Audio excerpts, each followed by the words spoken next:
Magandang araw, Pilipinas! Maligayang pagdating sa Jack Double M TV.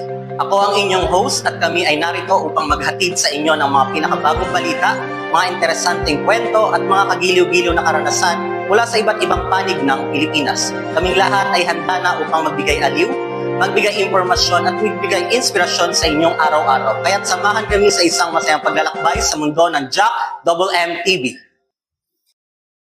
Para sa ulo ng mga nagbabagang balita. Bagong memorandum sa kolehiyo ng lungsod ng Batangas patungkol sa pagsusuot ng uniforme nilunsad na.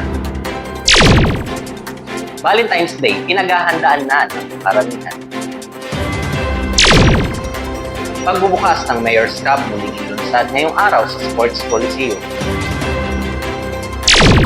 At yan ang mga balitang dapat niyong abangan dahil dito sa Jack Double M Balitang Totoo, serbisyo kahit kanino.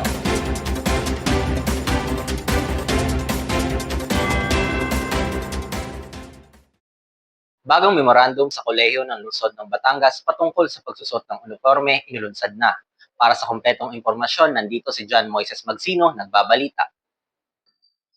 Nagkaroon ng panibagong memorandum ang kolehiyo ng lungsod ng Batangas patungkol sa pagsusuot ng mga uniforme sa loob at labas ng paaralan. Ito ay pinatupad ng bagong Prefect of Discipline na si Mr. Radel Panopio mula sa College of Business and Accountancy. Humingi kami ng opinyon mula sa isang estudyante na si LB. Si Alvin, isang first-year college student ng naturang paaralan ay nasiyan sa ganitong schedule.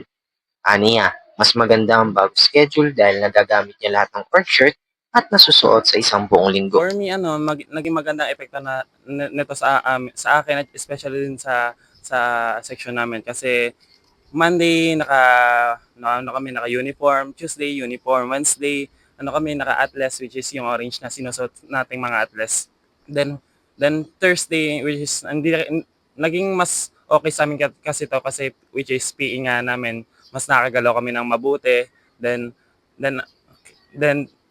Friday is fest, no, yung maroon na sinusot natin, mas naging align to kasi sa amin dahil lang mas komportable nga kami. Then after nun, then Sunday naka-NSTP kami which is yung aming ginagawa kada Saturday na nagti-teaching kami sa labas at pagtuturo sa labas, no, na para mas align sa amin yung ganong setup ng schedule at mas mabuti yun sa amin para sa akin at saka sa aking mga kaklase.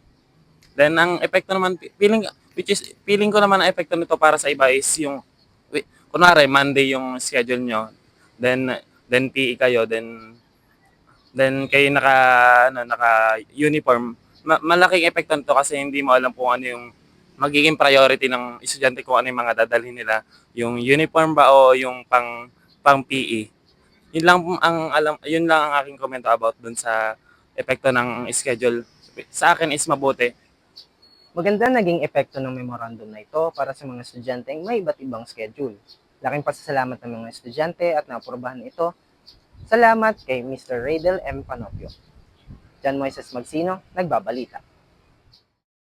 Valentine's Day, pinaghahandaan na ng karamihan. Para sa ibang detalye, narito si Mean Mendez.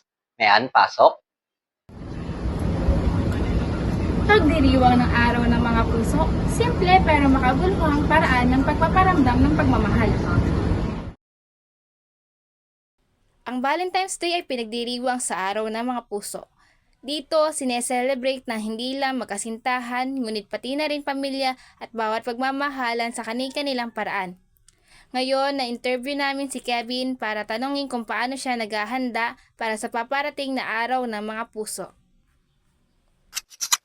Magandang araw sa inyong lahat at Happy Valentine's Day. Ngayong araw, pag-uusapan natin kung paano magse-celebrate ng Valentine's Day ang ating mga kasama ngayon na si Kevin. Magandang araw sa iyo, Kevin. Magandang araw at Happy Valentine's Day sa iyo. Kamusta ka ngayon, Kevin, sa araw ng mga puso? Ano ang iyong naiisip para sa Valentine's Day?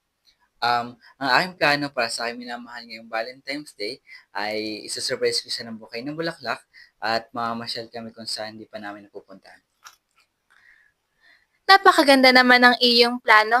Sa tingin mo ba ay magugustuhan niya ng iyong minamahal? Oo naman. Ngayon ko lang ito kasi gagawin at sigurado ako na magugustuhan yung surprise ko sa kanya. Napakaganda ng mensahe.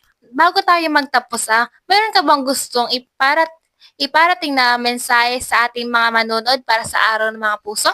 Para sa magsiselebrate ngayong araw ng mga puso, hindi importante ang mamahaling regalo o grand gesture.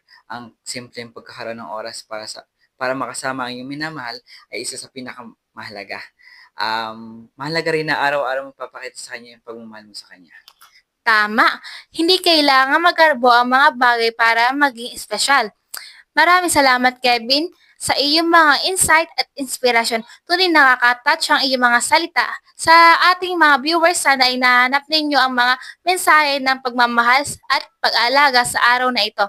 Huwag kalimutan, ang Araw ng Puso ay isang pagkakataon upang mapasalamat at magbigay pagmamahal sa lahat ng mahal natin sa buhay. Happy Valentine's Day sa inyong lahat. Pagbubukas ng Mayor's Cup muling inulunsad ngayong araw sa Sports Coliseum. Live mula sa Batangas City Sports Coliseum, narito si Maxine Pasha. Magandang umaga mga kabasketball!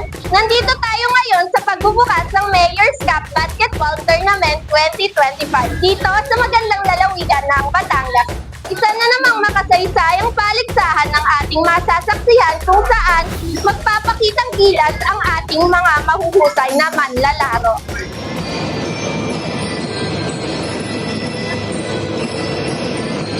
Ang Mayor's Cup ay taon-taon dinarao sa Batangas City Sports Coliseum. Ngayong April 9, dumalo lahat ng mga manlalaro sa kanilang barangay upang masaksihan ang opening ng Mayor's Cup sa pangunguna ng ating Mayor Beverly de Macuja at Congressman Marvin Marin at buong team ng ABD. At ngayon, makakasama natin ang isa sa mga maglalaro ng Team Calicanto na si Johnny Johnson. Kamusta ka at ano ang pakiramdam mo na ngayong bahagi ka ng torneyong ito? Masasabi ko lang sobrang masaya ako dahil 3 years na din akong nakakasali sa palaro ng Mayor's Cup and pare-parehas lang ako ng feelings.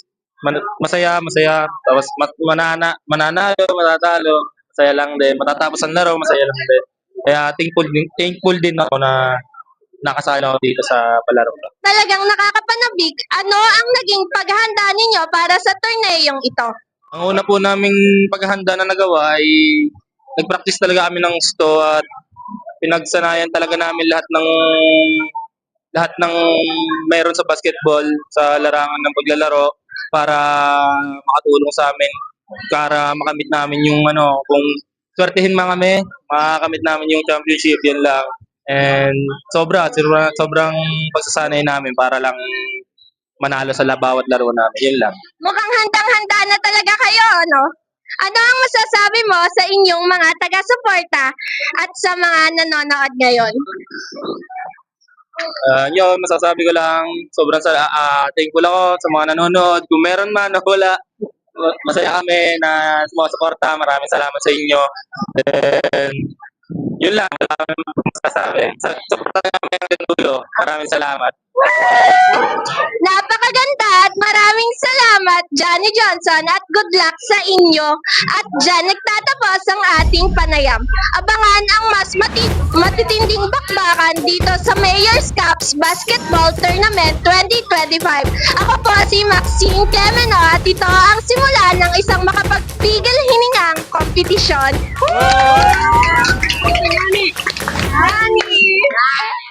At iyan ang mga balitang hatid sa inyo ngayong araw. Ako si John Anton, nagpapaalala na ang bawat impormasyon ay mahalaga, kaya't lagi tayong magbantay at mag-ingat. Hanggang sa muli, magandang araw at maraming salamat sa inyong pagtangkilik.